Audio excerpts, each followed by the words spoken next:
So what are the arguments that you would give for a woman who doesn't want to bear a child? She needs to be awarded. We are ensuring that our children cannot live well on this planet by producing more children.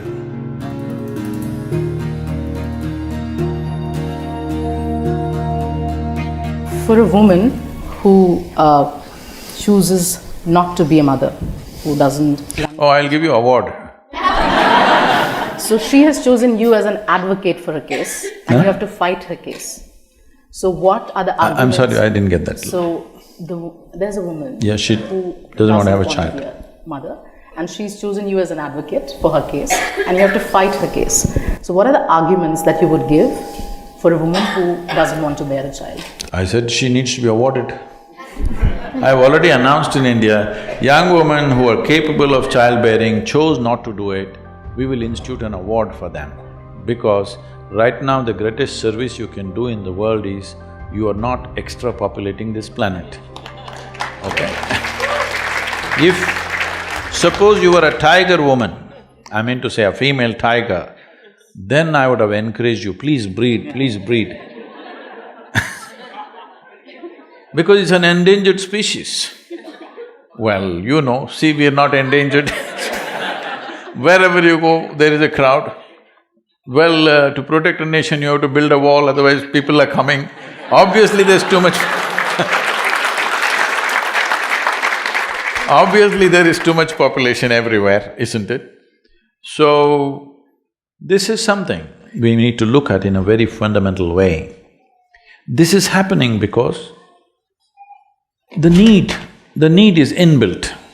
The reproductive need is a very inbuilt need. Whatever arguments they have at one point, the body dictates. Fortunately, there's a lot of pain and stuff involved, otherwise I don't know what would have happened. So, this need, if one has to transcend, instead of forcefully putting it down, if your identity naturally shifts beyond your biological self, you will see these needs will completely disappear.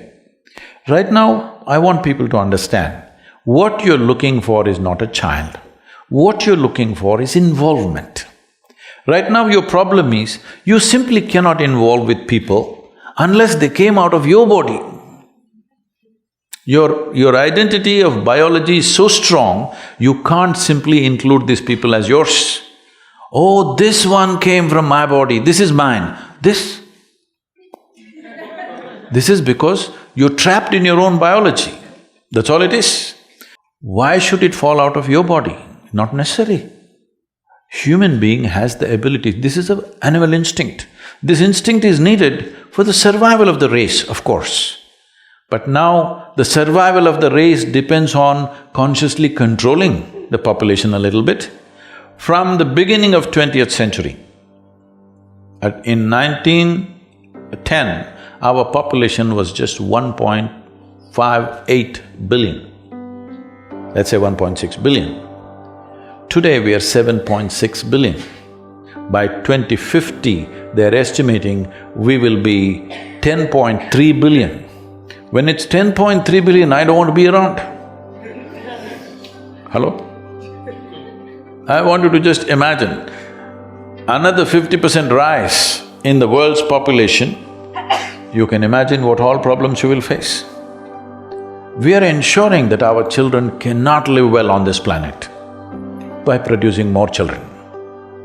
It's very, very important. We must understand why this has happened is not just because of unbridled reproduction, no, that is not true, it's controlled. It is simply because our life expectancy is extending itself, it's fantastic. For example, in India, when the British left India, our life expectancy was 28 years. How many of you are over 25? 28, I'm sorry. So you're all dead. That's what it meant, I want you to understand, 28 years. Today it has reached 70, it's a phenomenal achievement in 70 years of independence. So, when we take death into our hands, should we not take birth into our hands?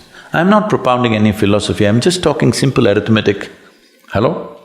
When we take death into our hands, should we not take birth into our hands? If we don't do that, if we do not consciously contain our population, nature will do it to us in a very cruel way. You want to wait for that day? You can. But being human beings, it'll be nice if we do it consciously, isn't it?